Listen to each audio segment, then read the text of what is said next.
নগরীর ধন্য দামাল সবাই একসাথে আজ হাসি। আমিও কাফি ভাইয়ের মতো ভাইয়া কবি হয়ে গেছি না ভাইয়া। নুরুজ্জামান কাফিরে নিয়ে আজকে একটু কথা বলবো। যদি কুকুর পাশে না থাকে তাহলে তো ভিডিওটা জমবে না ভাইয়া। হ্যাঁ না না ভাই, কাফিরে নিয়ে কথা বলবো, ঠিক আছে? কাফির মতো একটু কাফির কুকুরকে আগে একটু একটু কেকটা খাওয়াইলো ভাইয়া, আরেকটা কেক খাওয়াইও ফেলছি অলরেডি। এই কুকুরকে রাস্তা থেকে মাঠ পর্যন্ত আনতে আমার অনেক খরচ হয়ে গেছে ভাইয়া। না আমি টপিকে আসতেছি। কথা হচ্ছে যে কাফি ভাই আপনি বইমেলায় যা করতেছেন ভাইয়া, সমাজ জাতি আর নিতে পারতেছে না ভাইয়া। না আপনি কবি হবেন এটা আপনার ব্যক্তি স্বাধীনতা ভাইয়া, এখানে আমার নাক গলানোর কোনো অপশন নাই ভাইয়া। কিন্তু কথা হইতেছে যে ভাইয়া আপনি বইমেলায় ভাইয়া মেয়েদের সাথে যে নষ্টামি লুচ্চামি করতেছেন ভাইয়া, এটা জাতি আপনার কাছ থেকে আশা করে না। না কাফি ভাই আপনাকে নিয়ে আমি সমালোচনা করতে আসি নাই, শুধু আপনাকে একটু জ্ঞান দিতে এসেছি। কথা হচ্ছে ভাইয়া আপনি আগে কুকুর নিয়ে ভিডিও করতেন, কয়েল জ্বালাইয়া ভিডিও করতেন ভাইয়া, ভাল লাগতো ভাইয়া। প্রতিবাদ করতেন, অন্যায়ের বিরুদ্ধে কথা বলতেন ভাইয়া, ভাল লাগতো খুব। কিন্তু আপনি সফল হওয়ার পর থেকে ভাইয়া, হ্যাঁ আপনি যখন সফল হয়েছেন তারপর থেকে আপনি একদম উড়ে গেছেন, লেভেলের বাইরে চলে গেছেন ভাইয়া। আপনি সফল হওয়ার পর থেকে, ঠিক আছে, ফেসবুকে নোংরামি নষ্টামি কি করেন না, জাতি আপনার থেকে কি শিখবে? হ্যাঁ মনার নিয়ে আপনি রোস্ট করেন, মনাকে নিয়ে কথা বলেন ভাইয়া। মনা আপনাকে নিয়ে ভিডিও করছে, সেখানে তো ভুল কিছু বলে নাই ভাইয়া। মনা সেখানে কি ভুলটা বলছে, আর তার উপরে আপনি আবার তাকে কথা শোনান।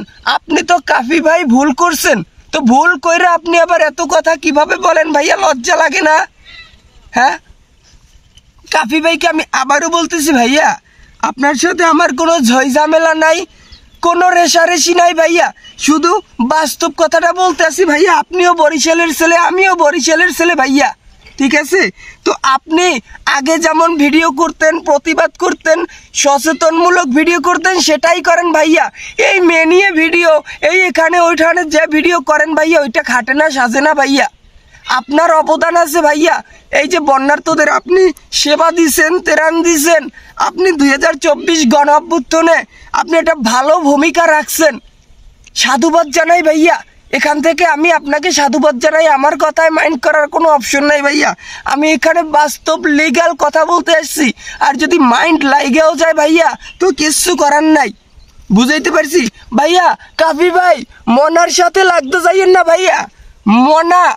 মনার যা 4 মিনিটের একটা ভিডিওতে দর্শকদের যা মোটিভেশন দেয় কাফি ভাই, নুরুজ্জামান কাফি, আপনি 4 বছরেও সেই মোটিভেশন দিতে পারবেন না দর্শকদের। আবারও বলি ভাইয়া, আগের মতো কয়েল নিয়ে ভিডিও করেন, কুকুর নিয়ে ভিডিও করেন, ঠিক আছে? তো ওই যে মেয়েদের সাথে নষ্টামি ফষ্টামি ওইসব ভিডিও করেন না, খায় না দর্শকরা। যেই জিনিসটা আপনার ভিউয়ার্সরা নিতে চাচ্ছে না, সেইটা আপনি কি জোর করে ভিউয়ার্সদের গেলাইবেন?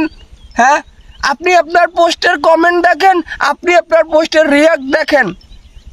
আপনি তো সবসময় বলেন যে রিয়াক্ট দেখা বোঝা যায় কার দলে জনগণ আছে, তো আপনার পোস্টের রিয়াক্টগুলো আপনি দেখেন ভাইয়া।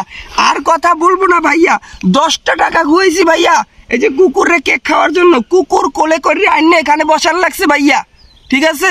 আর কথা বাড়াবো না। আপনি এই যে মেমোনিয়া ভিডিও করা বাদ দেন ভাইয়া, তাহলে কিন্তু কিছুদিন পর এই যে মানুষ বলতেছে না যে লুচ্চা কাফিকে বইমেলা থেকে বয়কট করা হোক, আমরাও সেইভাবে ভাইয়া ফেসবুক, ইনস্টাগ্রাম, টেলিগ্রাম যা আছে ভাইয়া সব জায়গায় আইসা বয়কটের ডাক দেবো ভাইয়া। নষ্টামি ফষ্টামি করেন না।